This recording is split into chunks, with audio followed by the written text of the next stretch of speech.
Good morning and welcome to the DFS Army YouTube channel. I'm Razzle and you can find me on X at Razzle11Grinds. Going to take a look at the pitching for today, the 6th of July. It is Sunday. We are recovering from a long holiday weekend, long party weekend, I guess. A little better this morning than yesterday morning, but still nursing it a little bit, sipping on some coffee, trying to get the day rolling. About an hour later than I really wanted to get started, but here we are. It is a 7-game main slate, at least on DraftKings. I have not looked at the FanDuel slate. Reminder, this is a first look at the pitching options, and I will be looking at DraftKings as that is where a majority of my action is. If you do play in FanDuel, I'll cut my pitching pool in half or so. Pricing isn't quite as tight. You don't have to be as creative. Allows you to get the stacks you want with an upper tier-ish pitcher.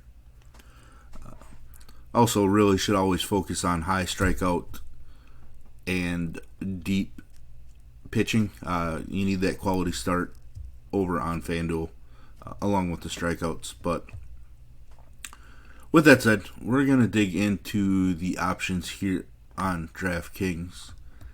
Switching over to the weather a little bit, I slid my screen over, but we can see where the game's played over here. A lot of mid-upper 80s, even 90 in Cleveland. Some winds blowing out. Some very strong offensive environments today on this main slate. Goes down to the Minnesota game. Washington down to Minnesota here. Wind is blowing in Minnesota. That's interesting, but it's warm. Might see a decent offensive day, but we do have a few names on the mound. Just a few. It's not a super loaded pitching slate unless you want to spend up a lot at both pitcher spots. But yeah, it's appearing to be mostly an offensive day. Let's jump right into Boston and Washington. Garrett Crochet, always in play. I mean, he gave up 4 earned last time out and still put up nearly 23 fantasy points. Just super steady. 21 plus in 7 straight and 9 of 10. Even better on the road so far this season. K rate skyrockets as well when he's on the road. Just a ton to like about him. I'm pretty sure it's massive strikeout prop. Yeah, 8.5. Just the under, but still 8.5. We get Zach Wheeler with 7.5. The game that's not on the main slate starts earlier. Grant Holmes even at 7.5. Gausman 6.5. Skubal 7.5 as well. Even Gavin Williams sitting at 5.5. Top heavy K slate. I wish this Seattle-Pittsburgh game was on the main slate. Skeens versus Kirby would add a couple more pitcher names to our options, but we get what we get. Ogasawara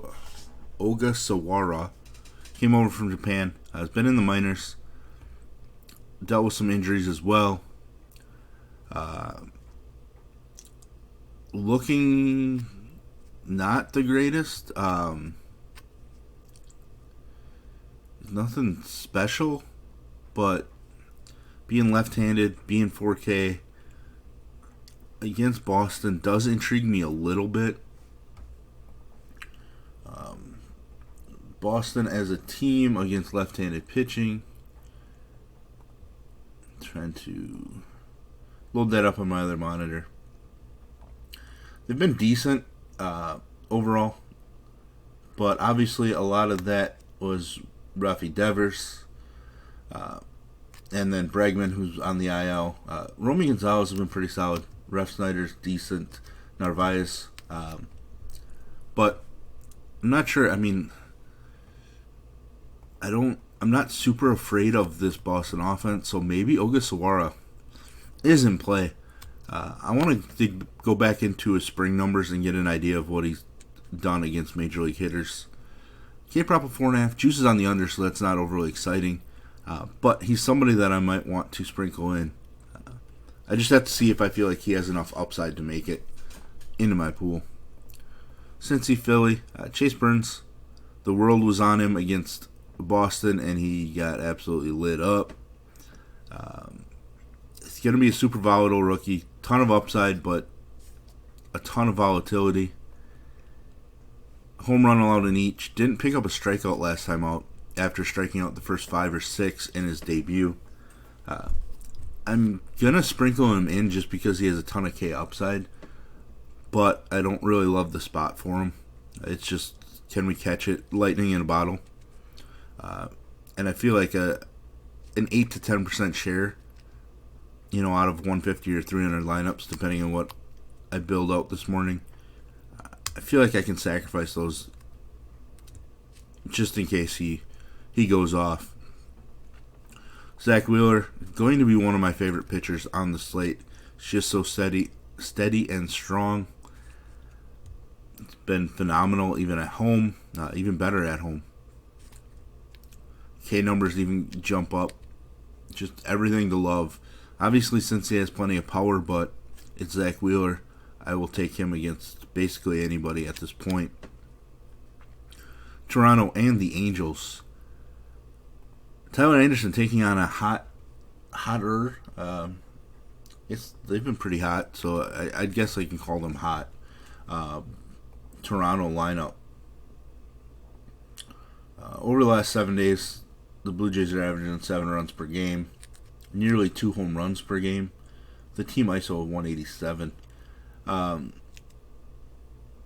Now, the one benefit might be that a couple of the hotter left-handed bats might not be in the lineup against Tyler Anderson. I'm not really sure what Toronto's going to do.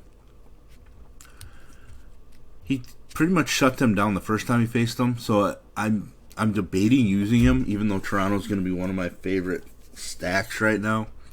I just think he's going to be in play. He's one of those guys that every time we want to stack against him, he goes out there and shuts teams down. I believe Atlanta, this game had a massive implied run total. Absolutely shut down by Tyler Anderson. Other games, he just doesn't look good. But it just seems like the games that we're going to be high on the bats against him, that he just shows up. On the other side, Kevin Gausman, taking on the Angel squad, striking out a ton. Gausman kind of all over the place in his performances. Hasn't been as strong at home. Even though his K numbers are better when pitching at home, his home runs allowed number jumps up. But still, a ton of upside. Just super volatile. Somebody that we're going to want to play a decent amount of. But we are going to want to have some Angel stacks in places. Yankees, Mets, Max Fried, going to be in play for me, coming off a rough start against the aforementioned hot Toronto squad. Certainly plenty of upside for him. Was very strong against the Mets first time he faced them. So I will gladly go back to him. Put up 22.5 fantasy points without the W. I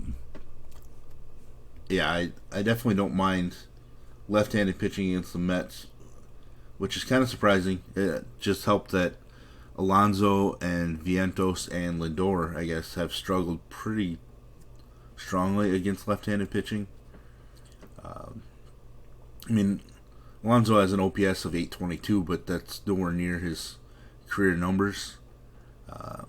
Alonso is the only regular with an ISO over 180 against them this season, so I think Max Fried certainly in play.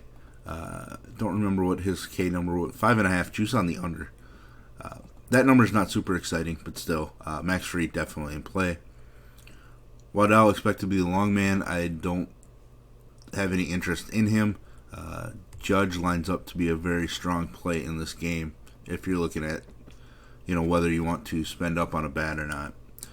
Detroit, Cleveland, Skubal, obviously in play. Might be the best pitcher in baseball. I lean towards Zach Wheeler, but Skubal, complete game shutout against Cleveland the last time he faced them. Absolutely dominated them. 12K is a hefty price tag, but still, he's worth it. I do believe. On the other side, Gavin Williams. He's at his best one at home, but he allows so many base runners.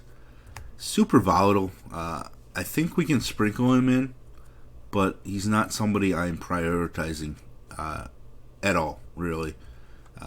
Every time I feel like I can be sneaky and use him, he puts up a 2, a 5, a 2. I'm not sure if I used him. I did sprinkle him here in Chicago.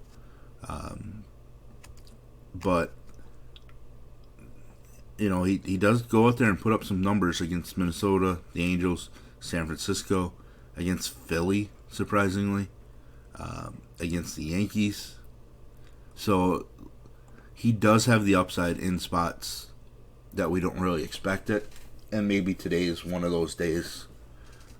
So I will sprinkle in Gavin Williams.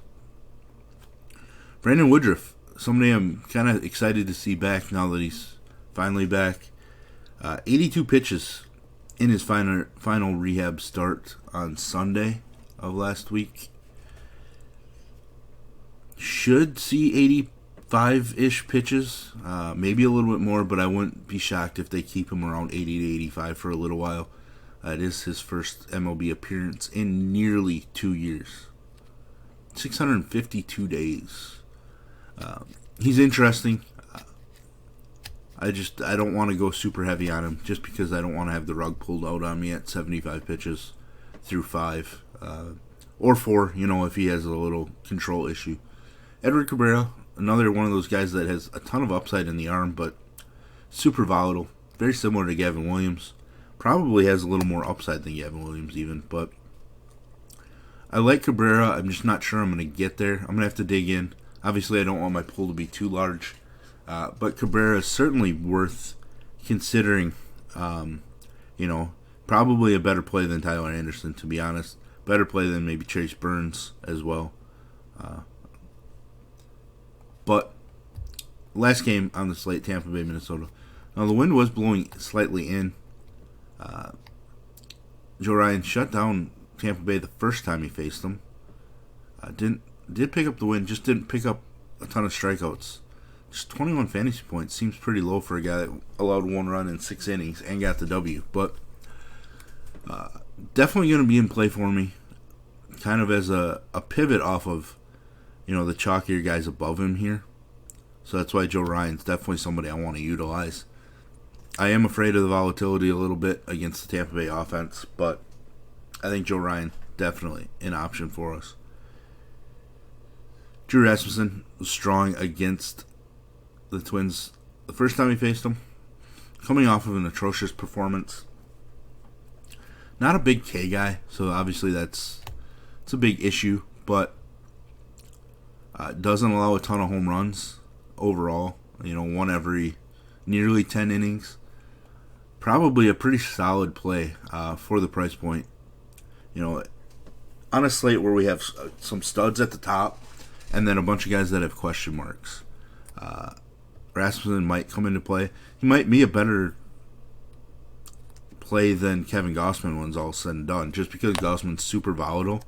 I just don't feel like Rasmussen's probably as volatile in this spot, but there's still some question marks there for him, just because he generally doesn't show big-time upside. So there we have it. There's our first look at pitching on the slate. If you enjoy what I bring to you, please hit the like button, hit the subscribe button, turn the notification bell on, get the alert anytime we drop videos here at DFS Army.